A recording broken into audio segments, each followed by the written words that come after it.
Picture चालू करो बे। आज हम आपको एक ऐसी चौंकाने वाली और रोमांचक कहानी सुनाने जा रहे हैं जो न केवल आपके रोंगटे खड़े कर देगी बल्कि आपको एक भारतीय होने पर गर्व करने के लिए मजबूर कर देगी। ये कहानी है एक पाकिस्तानी एसपी मैडम राबिया खान की, एक ऐसी अफसर जिसे उसके देश ने भारत में भेजा था एक खतरनाक मिशन पर। उसका मकसद था भेष बदलकर हमारे देश से गुप्त जानकारियां चुराना। वह चालाक थी, प्रशिक्षित थी, खूबसूरत थी और उसने सोचा कि भारत की जमीन पर आकर वह सब कुछ हासिल कर लेगी। लेकिन उसे अंदाजा नहीं था कि उसका सामना एक ऐसे भारतीय सिपाही से होगा जिसकी देशभक्ति और चतुराई के आगे उसकी सारी योजनाएं ध्वस्त हो जाएंगी। उस सिपाही ने न सिर्फ उसे रंगे हाथों पकड़ा बल्कि उसे महीनों तक ऐसा सबक सिखाया जिसे वो ताउम्र भूल नहीं पाई। और सबसे बड़ी बात, जो भी मैडम के साथ होता है वह चाहकर भी किसी को इस बारे में कुछ बता नहीं सकी। जो हुआ वो इतिहास बन गया, एक ऐसी कहानी जिसे जानकर हर भारतीय का सीना गर्व से चौड़ा हो जाएगा। तो दोस्तों, अगर आप सच्चे देशभक्त हैं तो वीडियो को लाइक जरूर करें, वीडियो को पूरा देखें, कमेंट बॉक्स में लिखें जय हिंद, वंदे मातरम। तो आइए जानते हैं उस भारतीय सिपाही और पाकिस्तानी मैडम राबिया खान की असली कहानी, पहली बार पूरी ईमानदारी के साथ। पाकिस्तान के लाहौर में एक गुप्त सैन्य अड्डा, कमरे में गंभीर माहौल था। पाकिस्तान की खुफिया एजेंसी आईएसआई की एक अहम बैठक चल रही थी। एजेंसी को पक्की खबर मिली थी कि भारतीय सेना धर्मपुरा के पास एक बड़ा और गुप्त परीक्षण करने जा रही है। उस परीक्षण में न केवल हथियारों की अदला बदली होगी बल्कि सेना के नए कम्युनिकेशन कोड्स भी लॉन्च किए जाएंगे। आईएसआई अधिकारी ने टेबल पर जोर से हाथ मारा और कहा, हमें ये कोड हर हाल में चाहिए, कौन जाएगा? तभी कमरे में एक जोरदार आवाज गूंजी, हुजूर, मुझे भेजिए। ये थी राबिया खान, एक तेज तर्रार महिला अधिकारी। उसकी आंखों में आत्मविश्वास और जोश साफ नजर आ रहा था। मैं उनके दिल में उतर जाऊंगी और सारा डाटा लेकर लौटूंगी, राबिया ने दृढ़ता से कहा। बैठक में फैसला हुआ, राबिया को एक पंजाबी गांव की घरेलू नौकरानी के रूप में भारत भेजा जाएगा। उसका नया नाम रखा गया सिमरन, उम्र 26 साल, एक विधवा महिला जो पति की मौत के बाद काम की तलाश में दर दर भटक रही है। राबिया के लिए तैयार किए गए थे फर्जी आधार कार्ड, पैन कार्ड और वोटर आईडी। गुप्त रास्तों से सरहद पार करके वह भारत में दाखिल हो गई। उधर धर्मपुरा गांव में एक मौका उसका इंतजार कर रहा था। भारतीय सेना से रिटायर्ड सूबेदार बलदेव सिंह, जो अपनी बूढ़ी मां के साथ रहते थे, उन्हें एक घरेलू नौकरानी की जरूरत थी। उनकी पत्नी का कुछ साल पहले निधन हो चुका था। उनका एक बेटा है अभिनव, जो एक सीनियर आर्मी अफसर है और ज्यादातर समय ड्यूटी पर बाहर रहता है। यहीं से राबिया उर्फ सिमरन का मिशन शुरू हुआ। एक स्थानीय महिला के मदद से सिमरन को बलदेव सिंह के यहां नौकरानी का काम मिल गया। सिमरन को बलदेव सिंह ने रहने के लिए अपने ही घर में एक कमरा दे दिया था। सिमरन ने धीरे धीरे घर के कामों की जिम्मेदारियां संभाल लीं। वह सुबह जल्दी उठती, रसोई का काम, सफाई, पूजा के लिए दीप जलाना, सब कुछ सलीके से करती। लेकिन ये सब उसकी असली भूमिका नहीं थी। असल मिशन कुछ और था। काम के बीच बीच में वह पूरे घर में गुप्त कैमरे और रिकॉर्डिंग डिवाइस लगा रही थी, फोन के पास, कंप्यूटर के पास और दरवाजे के आसपास। दरअसल दोस्तों, सूबेदार बलदेव सिंह के घर अक्सर भारतीय सेना के उच्च अधिकारी आते रहते थे, बलदेव सिंह से सलाह मशवरा करने के लिए। तो उनकी बातें सिमरन छुपकर सुना करती थी और रात होते ही वह एक छोटा मोबाइल सैटेलाइट राउटर ऑन करती, सारा डाटा इनक्रिप्ट करके सीधे पाकिस्तान के सर्वर पर भेज देती थी। घर में किसी को जरा सी भी भनक नहीं थी। सब कुछ इतनी सफाई से हो रहा था कि सिमरन पर शक करने का कोई सवाल ही नहीं उठता। सूबेदार बलदेव सिंह के घर के पास ही एक भारतीय सैनिक रहता था, बहादुर सिंह। 30 वर्षीय बहादुर जवान जो फिलहाल बीएसएफ में तैनात था। वह अक्सर सूबेदार बलदेव सिंह के घर आता जाता रहता था। एक दिन जब उसने पहली बार सिमरन को देखा तो थोड़ा हैरान हो गया। वह सोचने लगा, इतनी सुंदर लड़की, वो भी इस घर में नौकरानी। उसके मन में सवाल उठने लगे। धीरे धीरे दोनों के बीच बातचीत होने लगी। बहादुर ने पूछा, सिमरन जी, आप पढ़ी लिखी लगती हैं, क्या आप कभी कॉलेज गई थीं? सिमरन धीरे से बोली, थोड़ा बहुत पढ़ा है, अब तो जिंदगी ही सबसे बड़ी पढ़ाई है। धीरे धीरे दोनों के बीच बातचीत का सिलसिला आगे बढ़ता है। बहादुर सिंह को सिमरन अब अच्छी लगने लगी थी। वह उससे मिलने के लिए छोटे छोटे बहाने ढूंढने लगा। कभी चाय मांगने आ जाता तो कभी हलवे की फरमाइश करता था। सिमरन को यह सब खटकने लगा, लेकिन वह समझदार थी। उसे पता था कि ऐसे मोहरों को संभालना बेहद जरूरी होता है। अगर बहादुर को जरा भी शक हो गया तो पूरा मिशन खतरे में पड़ सकता था। वह मुस्कुराकर पेश आती, लेकिन भीतर ही भीतर हर चाल को सावधानी से बुन रही थी। धीरे धीरे सिमरन ने बहादुर सिंह से दूरी बनाना शुरू कर दी थी। उसे अपने मिशन से मतलब था, भावना या प्रेम से नहीं। लेकिन बहादुर सिंह अब अपनी सीमाएं लांघने लगा था। वह अब सिर्फ जान पहचान तक सीमित नहीं रहा। एक रात वह चुपचाप सिमरन के कमरे की पिछली खिड़की के पास आ गया। उसके मन में एक अधूरी अधमरी सी लालसा थी। देखूं तो सही, ये अकेली लड़की रात को क्या पहन के सोती है।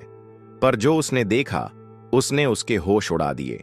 सिमरन छोटे कपड़ों में नहीं बल्कि पूरी सजगता से लैपटॉप पर बैठी थी।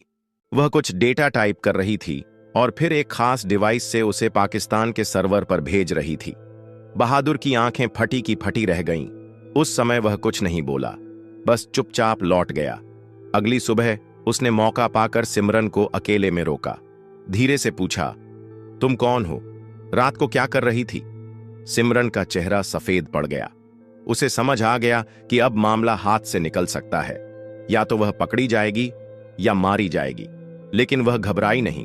उसने जल्दी से हालात का अंदाजा लगाया और सोचने लगी, बहादुर तो मुझे पहले से चाहता है, क्यों ना इसी का इस्तेमाल करूं। वह धीमे स्वर में बोली, मैं बताऊंगी, पर तुम वादा करो किसी से कुछ नहीं कहोगे। तुम जो कहोगे मैं तुम्हारे साथ सब कर लूंगी। बहादुर को तो यही चाहिए था। उसने कहा, ठीक है, रात को मेरे कमरे में आ जाना। रात को सिमरन बहादुर के कमरे में जाती है। उस रात क्या हुआ, किस भाव से हुआ, तन का मेल था या मन का छल, यह कहना मुश्किल था। लेकिन उस रात के बाद कुछ बदल गया। सिमरन ने डेटा भेजना बंद कर दिया। उसके भीतर एक अदृश्य द्वंद्व शुरू हो गया था। क्या यह मिशन है या बहादुर का सच्चा प्रेम? उधर बहादुर भी पूरी तरह उलझ गया था। उसने चुपचाप सिमरन द्वारा लगाए गए सारे कैमरे और डिवाइसेस हटाने शुरू कर दिए। उसकी आंखों में प्यार था, लेकिन दिल में देशभक्ति कहीं गहराई से धड़क रही थी। अब वह मानसिक संघर्ष में था। एक ओर सिमरन की मोहक मुस्कान थी जो उसके दिल की परतों में उतर चुकी थी, और दूसरी ओर था देश, जिसकी रक्षा की शपथ उसने खून से खाई थी। सिमरन भी अब चुप रहने वाली नहीं थी। वह बहादुर से खुलकर बातें करने लगी थी, बचपन की कहानियां, अपने जीवन की झूठी मजबूरियां, ताकि वह पूरी तरह उसका विश्वास जीत सके। एक दिन शाम के वक्त वे दोनों छत पर बैठे थे। सिमरन चुपचाप आकाश की ओर देखती है और कहती है, वो जो तारे हैं ना बहादुर, कई बार सोचा उन्हें छू लूं, लेकिन मेरी किस्मत में तो अंधेरा ही लिखा है। बहादुर कुछ नहीं कहता, पर उसकी आंखें भर आती। जब आईएसआई को कई दिनों तक भारत से कोई भी डेटा नहीं मिला, तो पाकिस्तान के सैन्य ठिकानों में बेचैनी फैल गई। कई अधिकारी सवाल उठाने लगे, राबिया आखिर कर क्या रही है, कहीं वह पकड़ी तो नहीं गई? आईएसआई ने एक विशेष योजना बनाई, ऑपरेशन गुलिस्तान 24। इस मिशन का मकसद था भारत में पहले से छिपे अफसर की निष्क्रियता को नजरअंदाज करते हुए बल प्रयोग के जरिए अफरा तफरी फैलाना।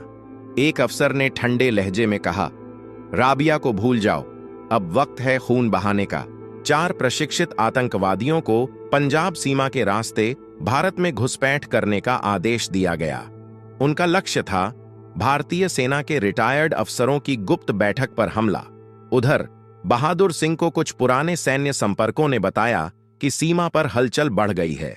वह सतर्क हो गया। बहादुर तभी सिमरन के पास पहुंचा और उसने सिमरन को घूरते हुए पूछा, तुम मुझसे कुछ छुपा रही हो क्या? तुम्हारा पाकिस्तान अब क्या करने जा रहा है? सिमरन खामोश रही। उसकी आंखों में डर था, मगर जुबान पर ताला। तभी बहादुर ने उसके कमरे की तलाशी ली और एक छुपा हुआ गुप्त कैमरा डिवाइस पकड़ लिया, जो अब भी एक्टिव था। उसने तुरंत सारी रिकॉर्डिंग इकट्ठा की और अपने सीनियर ऑफिसर को सौंप दी। उस रात बहादुर और सिमरन में तीखी बहस हुई।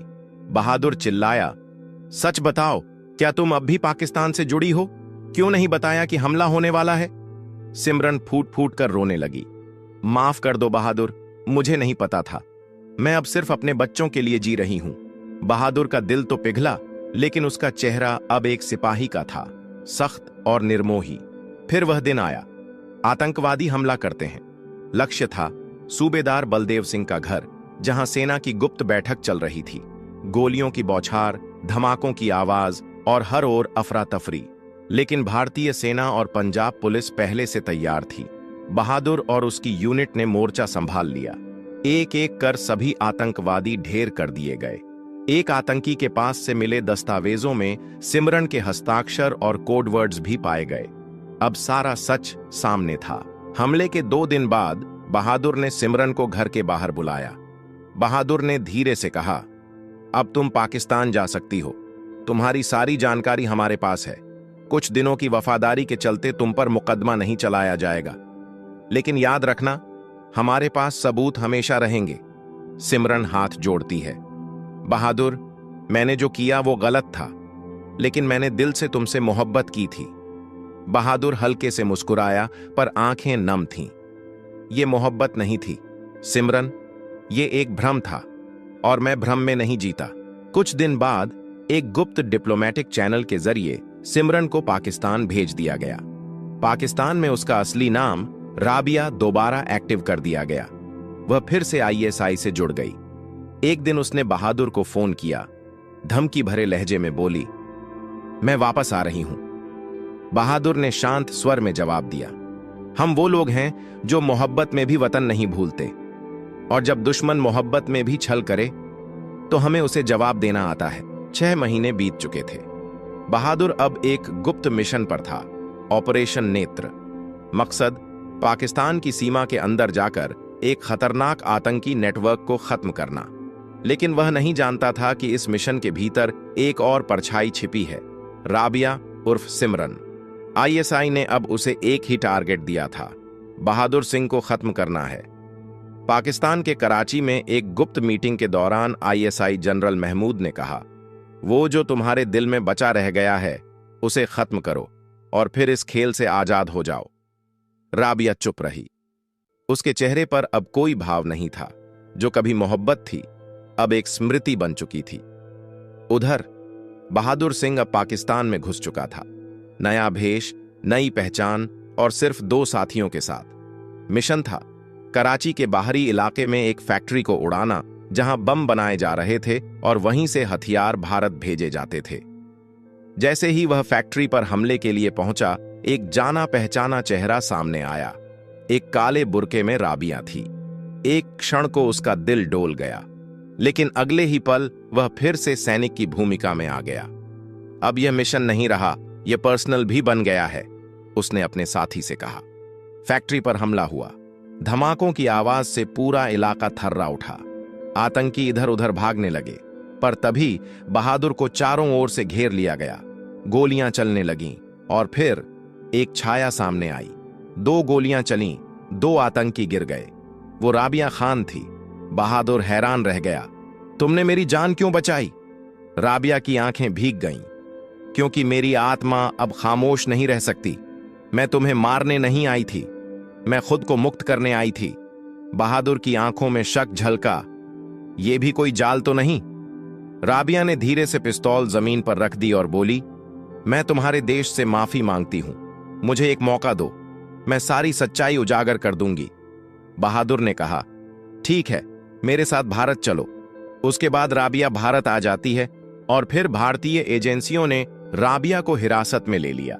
लेकिन उसके बयान इतने विस्फोटक थे कि भारत सरकार को संयुक्त राष्ट्र तक फाइल भेजनी पड़ी। उसने गुलिस्तान 24, आतंकी फंडिंग, ब्लैकमेलिंग, सब कुछ उजागर कर दिया। भारत ने पूरी दुनिया के सामने पाकिस्तान को बेनकाब किया। बहादुर सिंह ने एक वाक्य कहा, एक गद्दार ने अंततः इंसानियत चुनी। हम नफरत से नहीं, सच्चाई से जीतते हैं। राबिया अब भारत की जेल में थी। वह रोज भगवद गीता पढ़ती, मौन रहती और प्रायश्चित करती।